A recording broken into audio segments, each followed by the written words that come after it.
இப்போ third பெட்ரூம்ங்க. Master பெட்ரூமில் வந்து நம்ம கீழே 2 பெட்ரூம் பார்த்துருப்போம். ஃபுல்லாகவே கம்ப்ளீட்டாக லிண்டல் போட்டிருப்போம். இந்த இடத்துல வந்து எனக்கு கம்ப்ளீட்டாக ஃபுல்லி வார்ட்ரோப் பெயிண்ட் கேட்டிருந்தாங்க. அதனால் எம்டி ஸ்பேஸ் கொடுத்துட்டாங்க. இது கம்ப்ளீட்டாகவே நம்மளே வார்ட்ரோப் பண்ணியிருக்கோம். ஓகேங்களா, எங்கேயுமே லாஃப்ட் எதுவுமே இல்லை. 2 சைடுமே டபுள் டோர் கொடுத்து ஒயிட் கலர்ஸில் கொடுத்துருக்கோம். சென்டர் மட்டும் உட்டன் தீம் கொண்டு வந்திருக்கோம். ஓகேங்களா, ஏன் அப்படின்னா இந்த கலர்ஸ், ஓகேங்களா, இந்த கலர்ஸ் கரெக்டாக இந்த கலர்ஸ்க்கு உட்டன் கலர் கொண்டு வந்தாலும் ரொம்ப ஹார்டாக தெரியும். அதுக்காண்டி தான் லெஃப்ட் ரைட் சைடு டோர்ஸ் மட்டும் ஒயிட்டில் கொடுத்துருக்கோம். அந்த ஒயிட் கொடுக்கும்போது பாருங்கள் அந்த கலர்ஸ் நல்லா இருக்குது, மேட்ச் ஆகுது. ஸோ அதுதான் நம்ம என்ன கலரை எப்படியான ஒர்க் பண்ணலாம், பட் அந்த கலர்ஸ் கரெக்டாக மேட்ச் பண்ணால் தான் அதுக்கு அந்த அவுட்புட் கிடைக்கும். ஓகேங்களா, பார்க்குறதுக்கு வாவும் சொல்கிற அளவுக்கு நல்லாயிருக்கும் இல்லைங்களா. பாருங்கள், விண்டோ ஒரு ஒயிட் கலர் யூபிஎஸ் விண்டோஸ் கொடுத்துருக்காங்க. அந்த அப்படியே ஒரு கம்ப்ளீட்டாகவே ஒரு உட்டன் தீமில் ஒரு பிளாக் ஹேண்டில் வந்து ரொம்ப ஹைலைட்டாக காமிக்குது பாருங்கள்.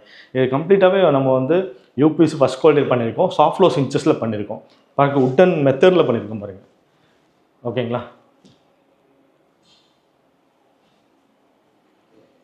உங்கள் வீடு நம்ம அழகாக காமிக்கணுமா, இல்லை எந்த மாதிரி உங்களுக்கு நீடு இருக்கோ டைரெக்டாக காண்டாக்ட் பண்ணுங்கள். உங்கள் வீடு இதே மாதிரி அழகாக எப்படி பண்ண முடியுமோ, எப்படி உங்கள் யூசேஜ் தகுந்த மாதிரி நம்ம பண்ணிக்கலாம். ஓகேங்களா.